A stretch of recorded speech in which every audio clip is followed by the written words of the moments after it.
Dai, pois, a César o que é de César, e a Deus o que é de Deus. Minha irmã, meu irmão e você, internauta que nos tem acompanhado através das redes sociais, da internet, da nossa página Palavra, Espírito e Vida e das lições que postamos no Facebook, ou seja, no YouTube. A paz do Senhor seja contigo, assim como a graça de Deus.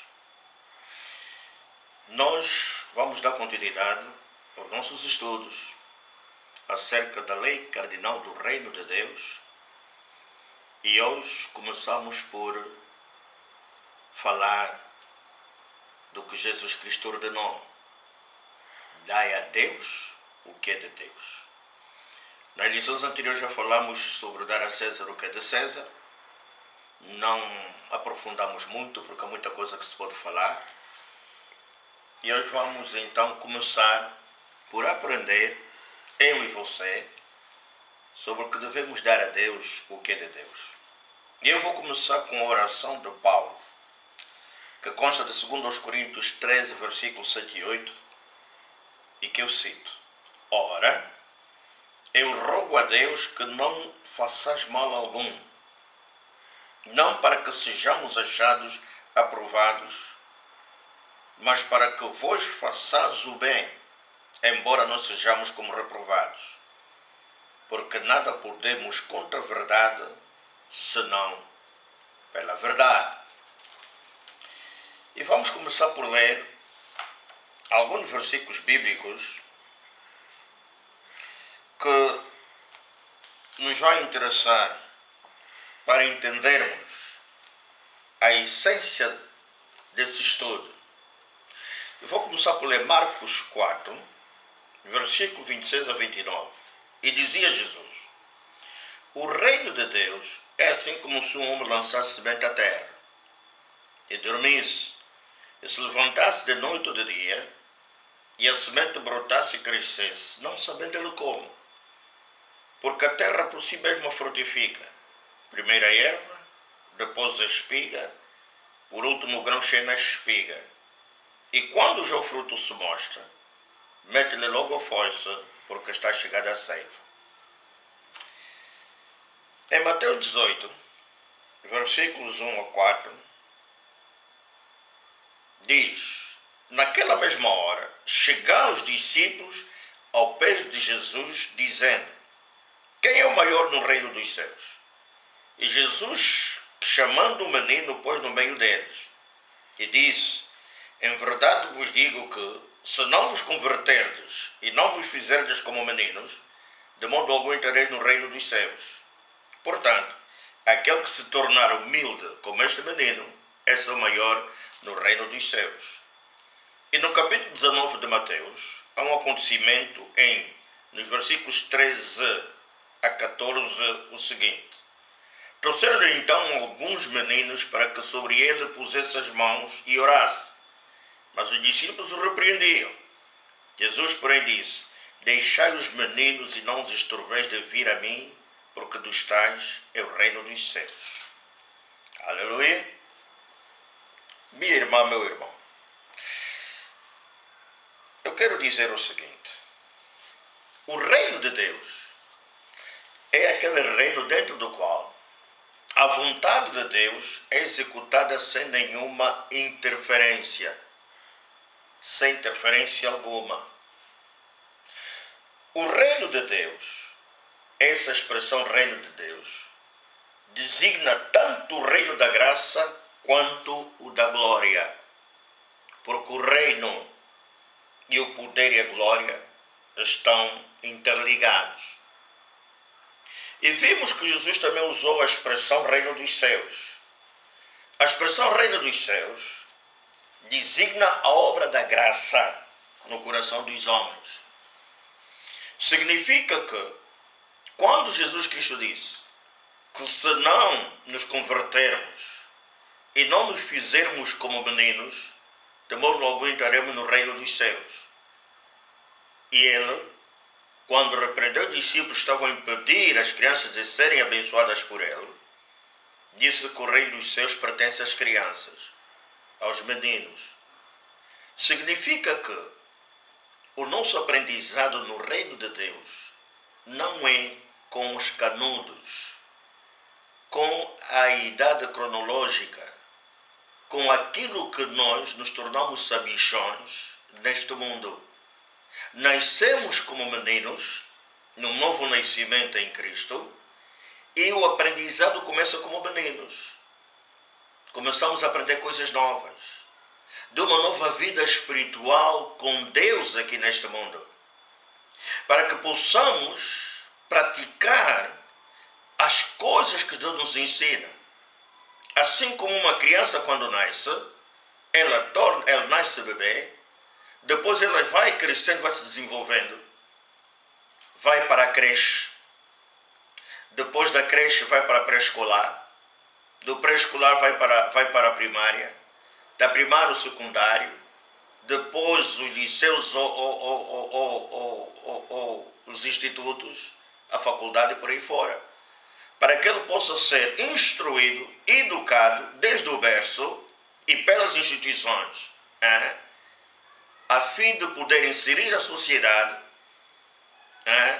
e poder ser alguém na sociedade, implementar os conhecimentos adquiridos a fim de poder ser um cidadão na sociedade em que ele está inserida. Assim também é no reino de Deus.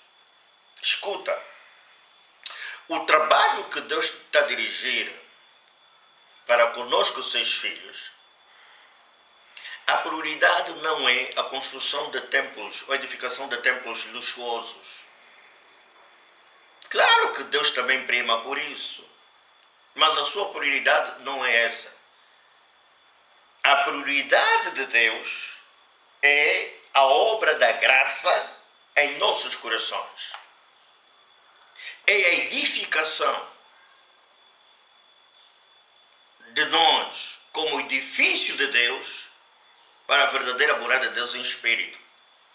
É aquilo que consta de Efésios, capítulo 2, versículo 19 a 22, que diz: assim que já não sois estrangeiros nem forasteiros, mas concidadãos dos santos e da família de Deus, edificados sobre o fundamento dos apóstolos e dos profetas, de que Jesus Cristo é a principal pedra de esquina, na qual todo edifício bem ajustado cresce para o templo santo do Senhor, no qual também vós, juntamente, sois edificados para a morada de Deus em espírito.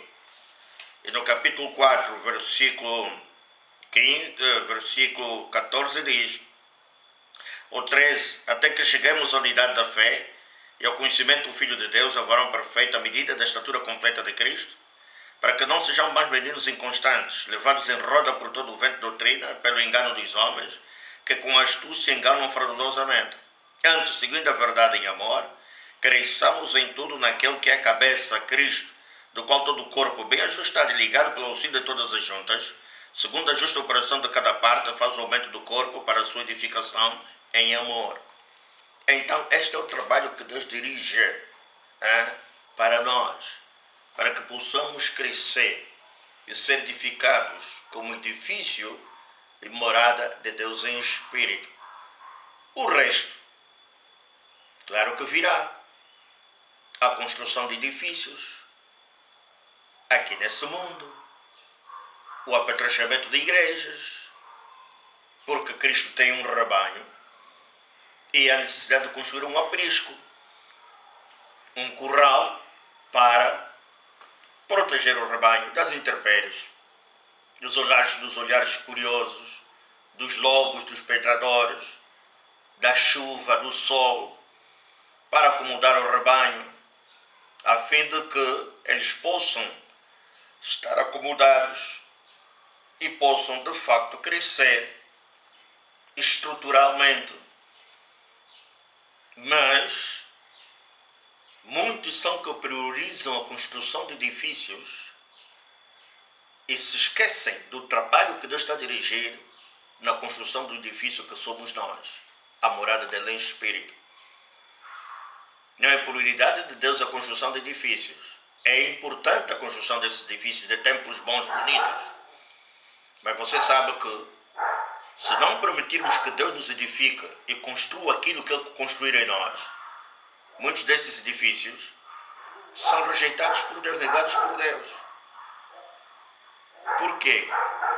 Porque é construído com esquemas, com lavagem de dinheiro, com corrupção, com mentiras, com enganos, com roubos. Isso não agrada a Deus. Por isso é que em Atos 17 diz que Deus não habita em templo feito por mão dos homens.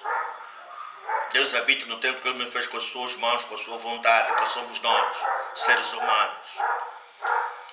Então tenha presente isso, por isso é que o Espírito Santo, Deus mandou-nos ensinar estas verdades para seu crescimento espiritual, para que não tenha uma vida empírica com Deus aqui na terra e você venha a conhecer Deus e você venha a ser verdadeiramente o sal da terra, a luz deste mundo e produzir frutos.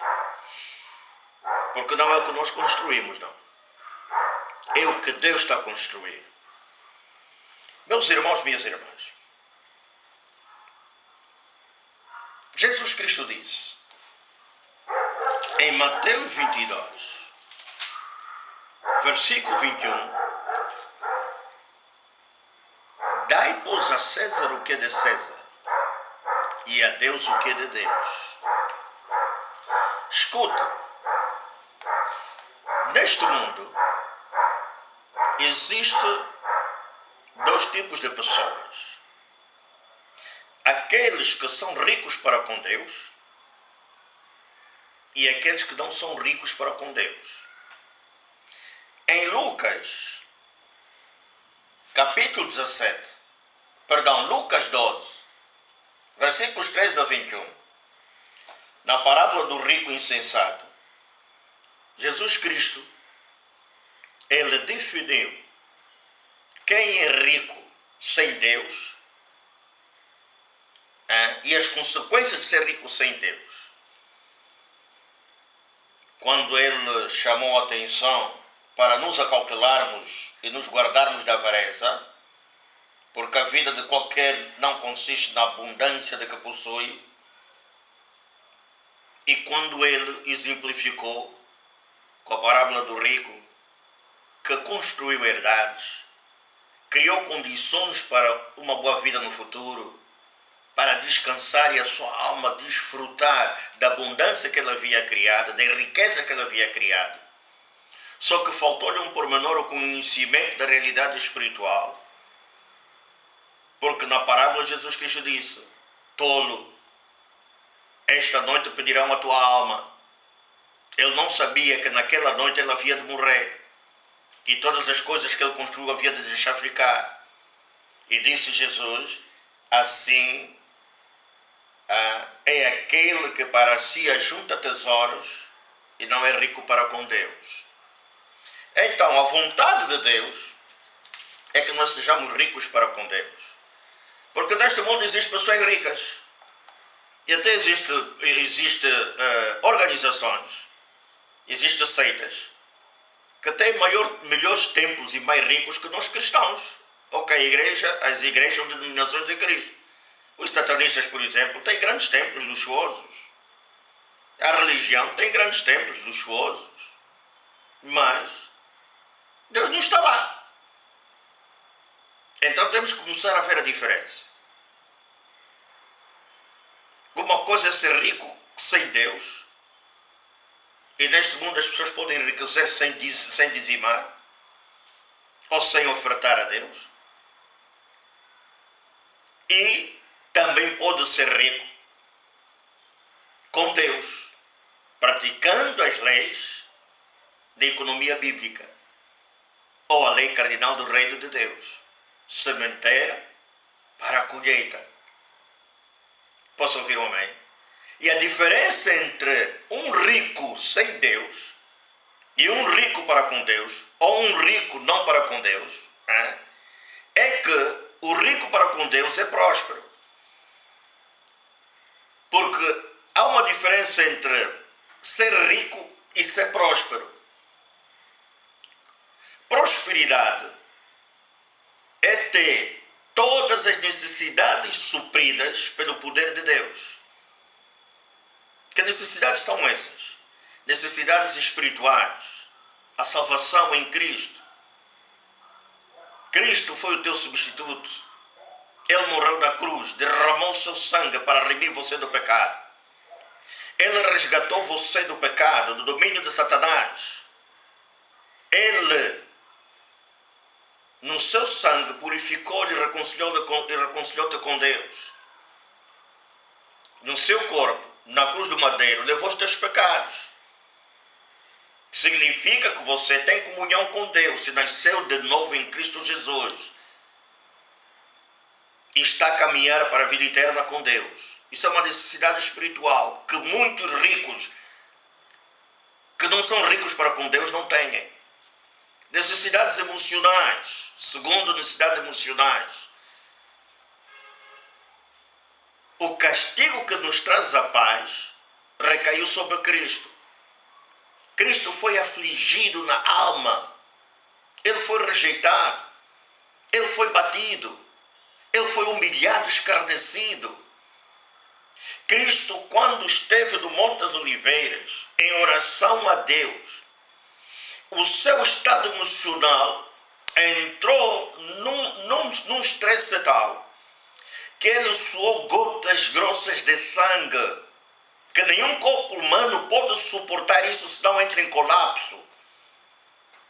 Para que ele sofreu isso? E por quê? Perdão. Para que pudéssemos receber a paz que o mundo não pode nos dar. Essa paz que só Cristo dá. A paz que excede o nosso entendimento, que guarda nossos corações, nossos sentimentos em Cristo Jesus. É por isso que quando você está no meio de uma tribulação de problemas, você sente paz. Você não sente-se aflito. É diferente para com o mundo. O mundo, quando está em crise financeira, econômica ou crises, ricos que perdem dinheiro suicidam-se. Matam-se. Outros fazem coisas incríveis. Mas em Cristo, perante as tribulações e aflições desse mundo, você tem paz. Por isso é que Cristo disse: no mundo tereis aflições, tende bom ânimo, eu venci o mundo. Deus não poupou Jesus, entregou-lhe por todos nós, para que nele nos pudesse dar todas as coisas que diz respeito à vida e piedade aqui nesta terra. E essa paz que ele nos dá é resultado do que ele padeceu. Isso é necessidade emocional. Para que a tua alma tenha em paz, para que você descanse em paz em Cristo, porque ele é contigo, é por ti, e ele está em ti, por meio do Espírito Santo. Necessidades materiais e financeiras, ou necessidades físicas, materiais e financeiras.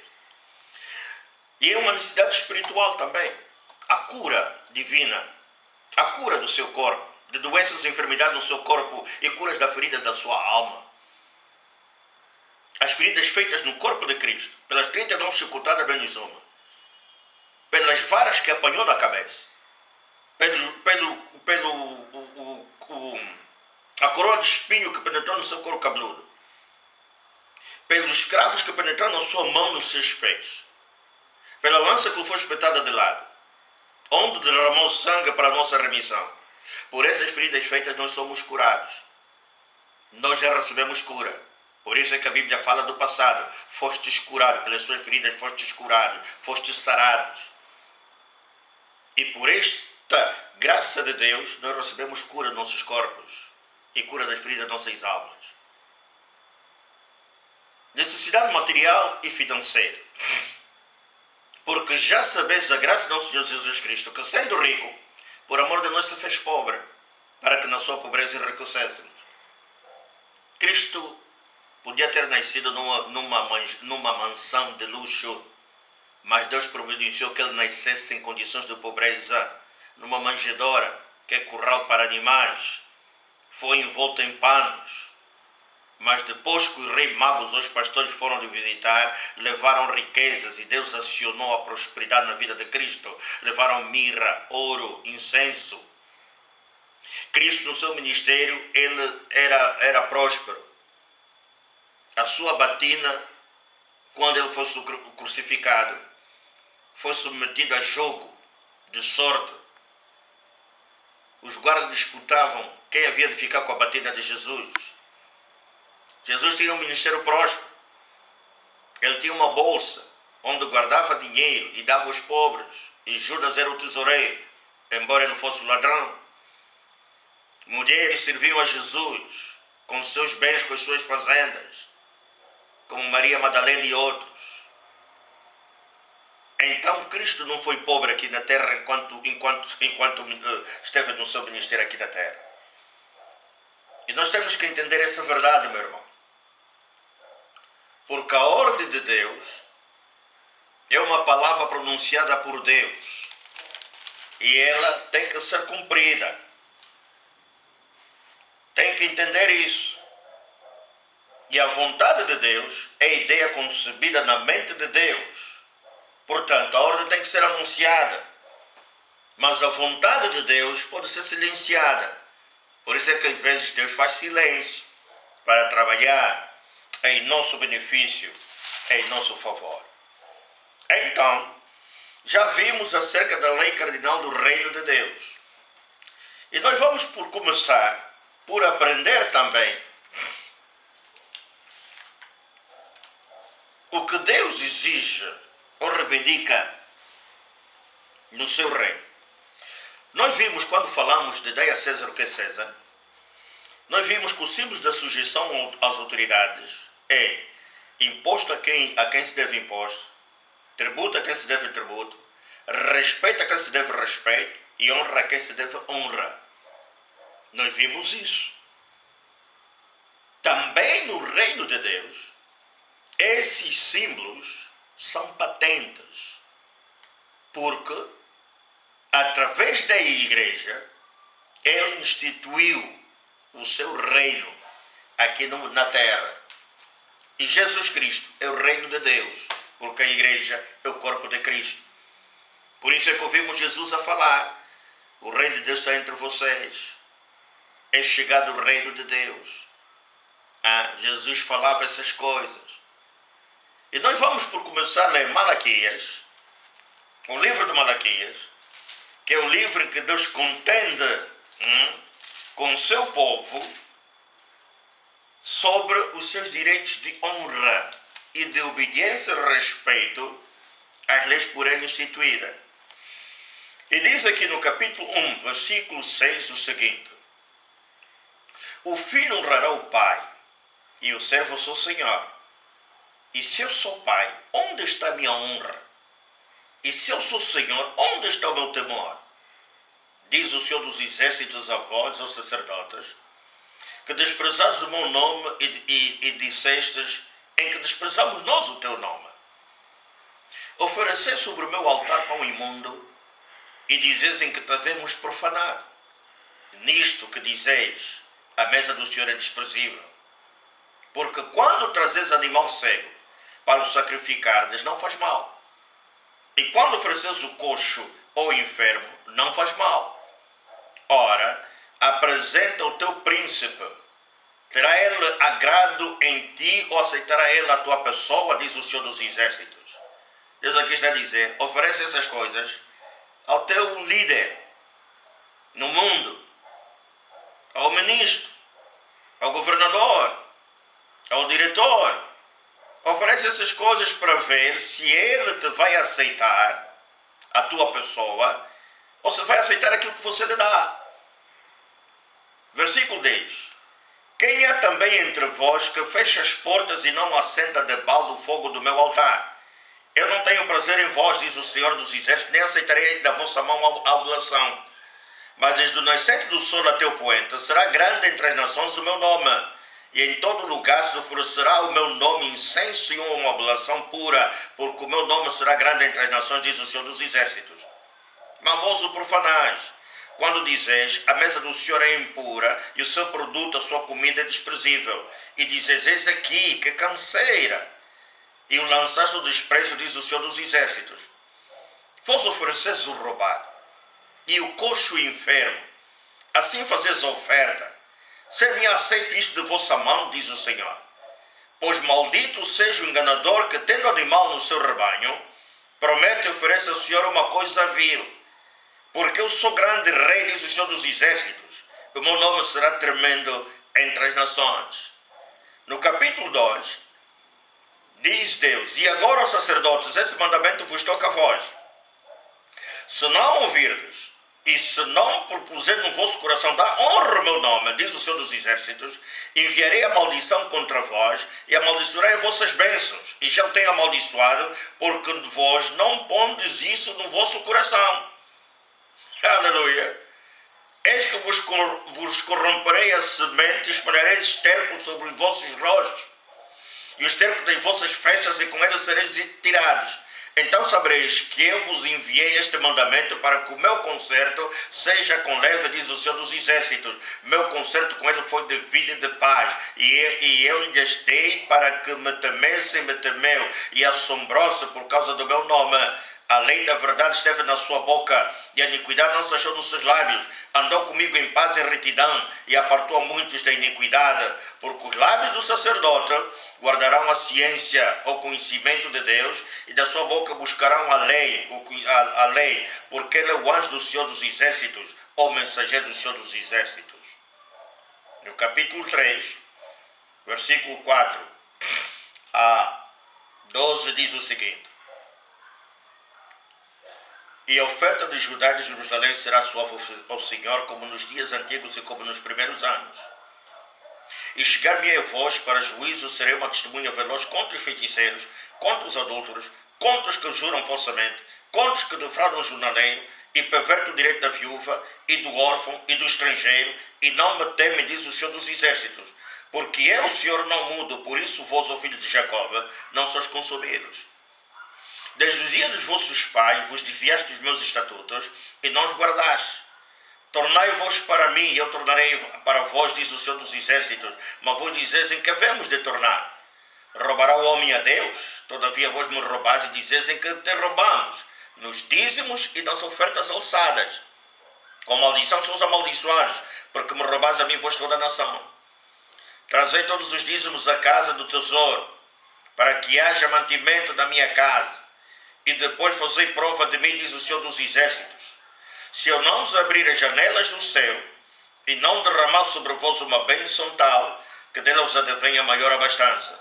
E por causa de vós repreenderei o devorador, para que não vos consuma o fruto da terra. E a vida no campo não será estéril, diz o Senhor dos Exércitos. E todas as nações vos chamarão bem-aventurados, porque vós sereis uma terra deleitosa, diz o Senhor dos Exércitos. Aleluia. Palavra do Senhor. E em Mateus 23, Jesus repôs ou relembrou a legalidade dos fariseus, que diz assim: ai de vós, escribas e fariseus hipócritas, pois que dizimais a hortelã, o endro e o cominho, e desprezais o mais importante da lei, o juízo, a misericórdia e a fé. Deveis, porém, fazer estas coisas e não omitir aquelas.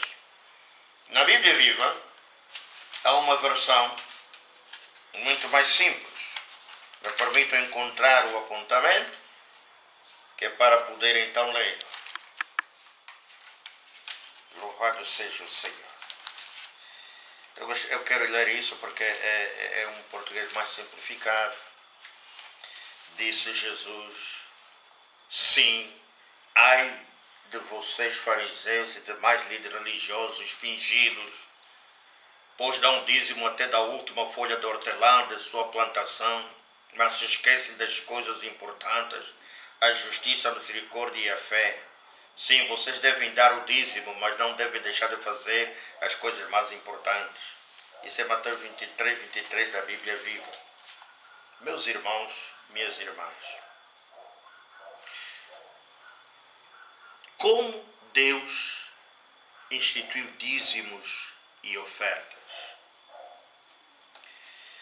Escuta, Deus sempre operou no coração do homem o desejo, a vontade de honrá-lo com aquelas coisas que resultam da bênção de Deus ao homem e como expressão de gratidão e de comparticipação com Deus, a fim de confirmar, vincar a aliança entre Deus e o homem e Deus. Eu vou ler aqui uma passagem bíblica que está em 2 Coríntios 3, 2 Coríntios capítulo 3, me permitam, porque nessas lições de dai a Deus o que é de Deus, vamos ler muito a Bíblia, para que você entenda de verdade. Vamos ensinar com paciência. 2 Coríntios 3,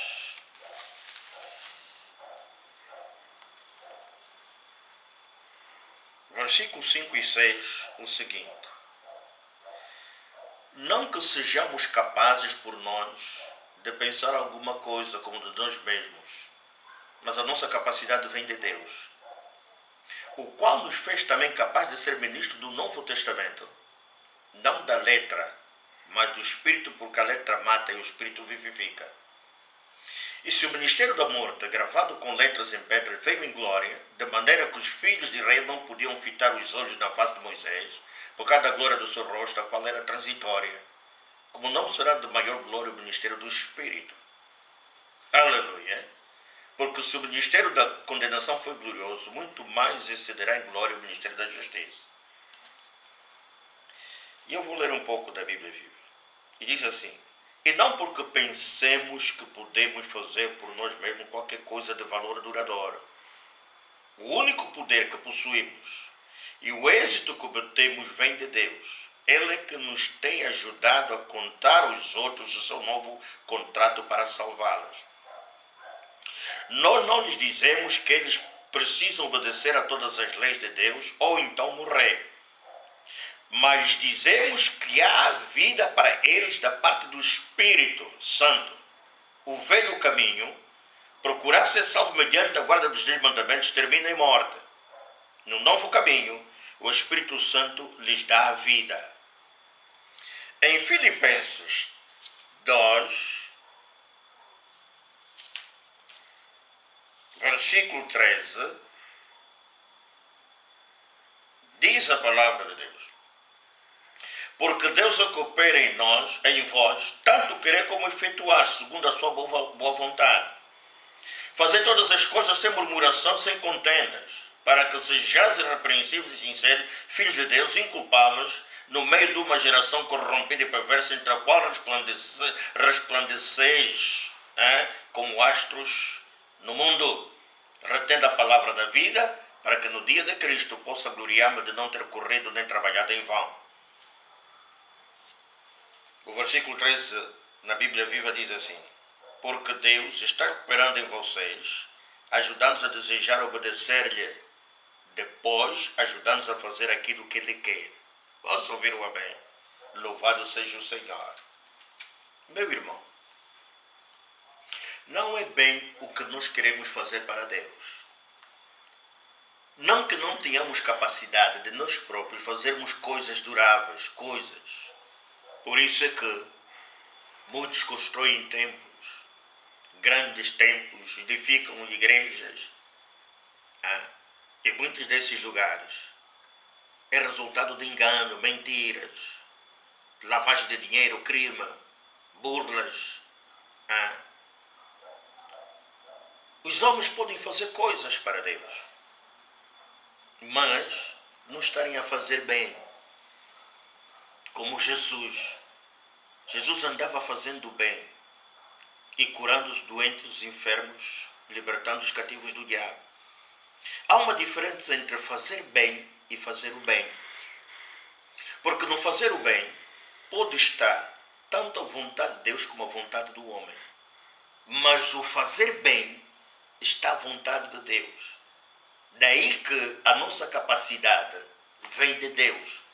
Quando a nossa capacidade vem de Deus, meu irmão, minha irmã, você conhece o Senhor.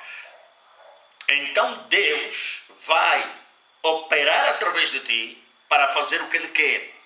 Não o que você quer, o que Ele quer fazer de ti e através de ti.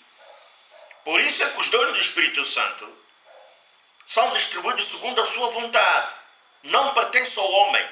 É o Espírito Santo que dá esses dons espirituais, que capacita o homem para fazer a obra do Senhor, testemunhar de Jesus Cristo. É Deus usando os seus dons para realizar milagres, operar mudanças, transformações de vida, de sociedade de nações. É Deus querendo fazer.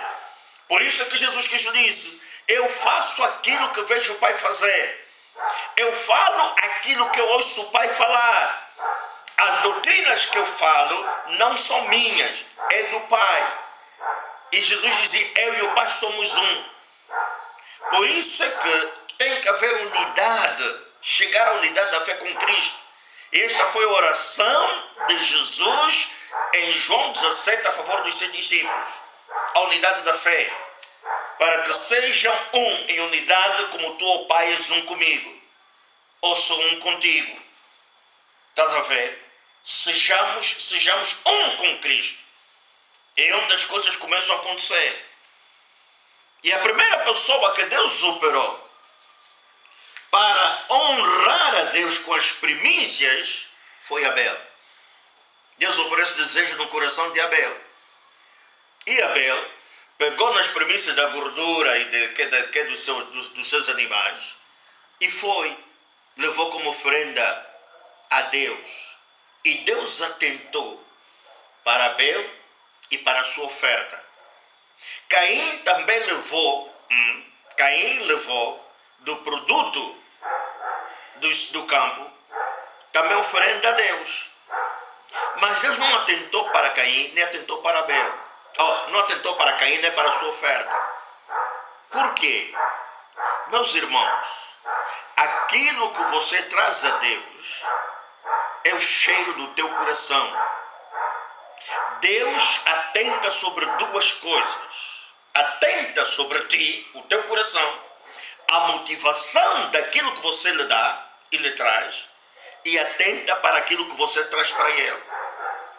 Por isso é que Deus atentou, está lá em Gênesis capítulo 4. Por isso é que Deus atentou para Abel e para a oferta, as primícias que Abel usou para honrar a Deus. Porque o coração de Abel era um coração puro. Mas não atentou para Caim, nem atentou para a oferta de Caim. Porque o coração de Caim era maligno. Está aqui escrito em 1 de João, vou ler mesmo, para que você saiba. Muita gente diz que porque o Abel ofereceu oferta que saiu do sangue derramado, outros dizem porque o Abel ofereceu o produto do campo, por isso tinha que haver derramamento de sangue, essas coisas todas, mas a Bíblia é muito bem clara. Aleluia. Diz aqui no capítulo 3 de 1 de João, versículo 12, que diz assim: não como Caim, que era do maligno e matou seu irmão. E por que causa o matou? Porque as suas obras eram más e as do seu irmão eram justas. Está vendo? Deus não atentou para a oferta de Caim, porque o seu coração era mau, era maligno. E as suas obras eram injustas, malignas. Essa é a razão porque Deus não atentou a Caim e a sua oferta.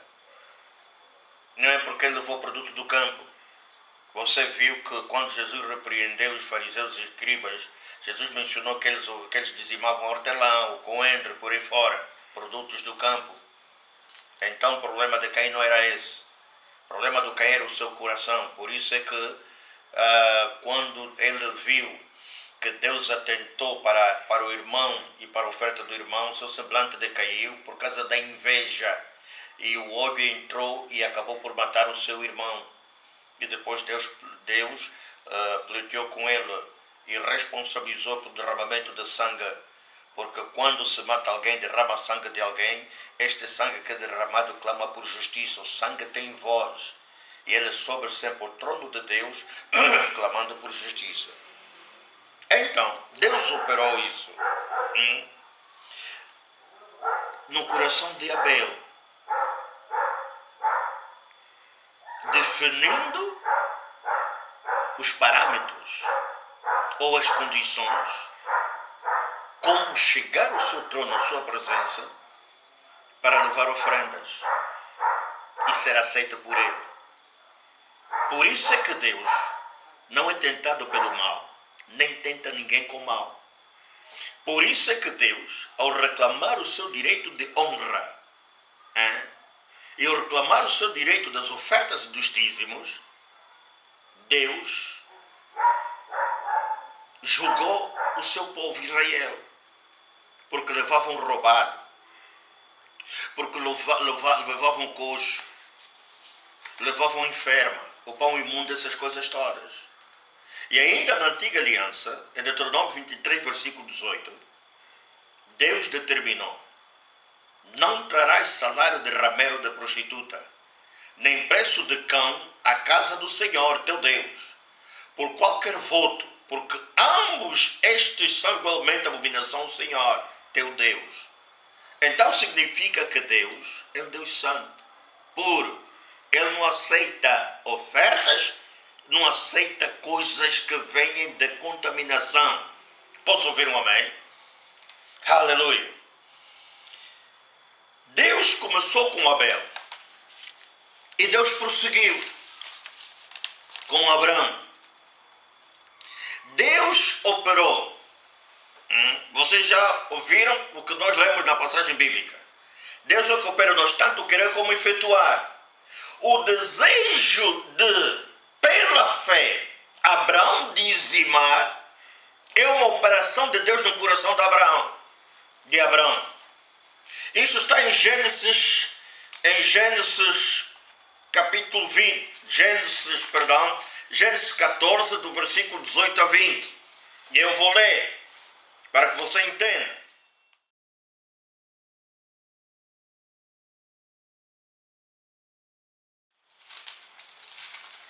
Tem que controlar o tempo. Já vou acabar. Gênesis 14 diz assim, no Gênesis 14, do versículo 18 a 20. E Melquisedeque, rei de Salém, trouxe pão e vinho, e era este sacerdote do Deus Altíssimo. E abençoou, disse: bendito seja Abraão do Deus Altíssimo, o possuidor dos céus e da terra. E bendito seja o Deus Altíssimo, que entregou os teus inimigos nas tuas mãos, e deu-lhe o dízimo de tudo. Louvado seja o Senhor. Como é que Abraão iria saber sobre a prática do dízimo, se Deus não pusesse isso no seu coração? Deus também operou em Abraão o desejo da oferta, da obediência à oferta. Quando Deus pediu Isaac, o filho da promessa, em oferenda, em sacrifício a ele. E pela obediência de Abraão, e pela palavra que Abraão proferiu, quando Isaac perguntou: mas pai, nós vamos oferecer um sacrifício a Deus, onde está o cordeiro? E Abraão respondeu: Deus proverá. Quando ele ia sacrificar o filho, o anjo de Deus apareceu e impediu que ele matasse o seu filho em sacrifício a Deus. A obediência do seu coração e a fidelidade à aliança fez com que Deus estabelecesse uma aliança com Abraão. Ele deu o único dele, o filho da promessa, em sacrifício pela obediência, embora não tivesse matado, e estabeleceu uma aliança, um compromisso com Deus também, de dar o seu unigênito filho Jesus Cristo em sacrifício pela humanidade. E vamos ver com mais profundidade lá mais à frente nas outras lições. E Deus jurou por ele mesmo, porque não tinha mais ninguém, e não há mais ninguém acima de Deus, porque ele pudesse jurar. Deus jurou por ele mesmo que abençoaria Abraão, multiplicaria Abraão, fizesse Abraão frutificar, e que nele seriam benditas todas as famílias da terra. Tudo pela fé. Deus operou também em Jacó. Vamos em Gênesis 28 e vemos aqui Jacó, que quando ele fugia do seu irmão, ele teve um encontro com Deus, lutou com o anjo, e no versículo 18 a 22 diz assim: Então levantou-se Jacó pela manhã de madrugada e tomou a pedra que tinha posto por sua cabeceira e pôs por coluna e derramou azeite em cima dela, porque ele dormiu e Deus lhe deu um sonho. E chamou o nome daquele lugar Betel. O nome, porém, daquela cidade dantes era Luz. E Jacó votou um voto, dizendo: Se Deus for comigo e me guardar nesta viagem que faço, e me der pão para comer e vestidos para vestir, e eu em paz tornar a casa do meu pai, o Senhor será o meu Deus. E esta pedra que tenho posto por coluna será a casa de Deus. E de tudo quanto me deres, certamente te darei o dízimo. Então, Deus operou em Jacó o desejo de comparticipar com as coisas que Deus havia de lhe dar, na prosperidade material e financeira, com participar das riquezas que Deus havia de lhe dar, das bênçãos que Deus havia de lhe dar. E ele, ao fazer esta promessa, este voto, Deus foi fiel. Deus tirou-lhe da manipulação, do engano do seu sogro,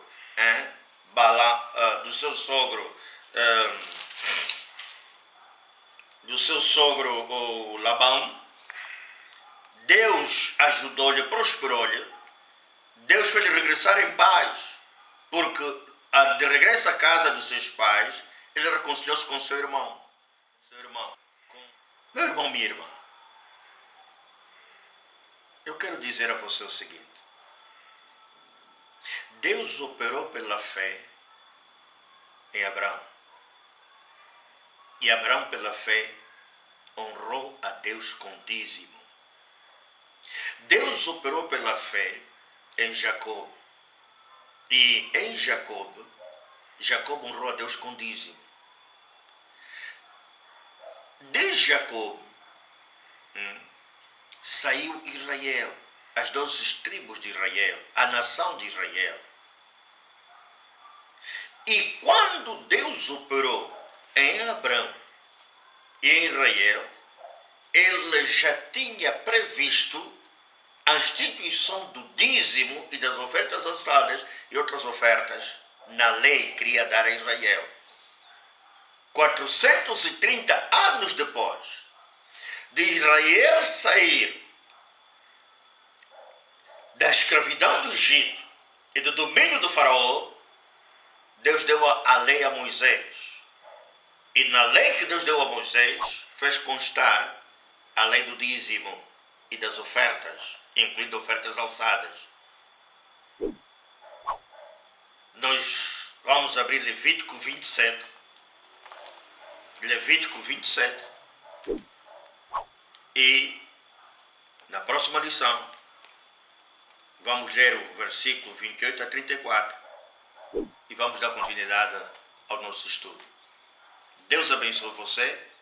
Esta é a lição número 4 e até a próxima lição. Tenha paz no Senhor. Obrigado.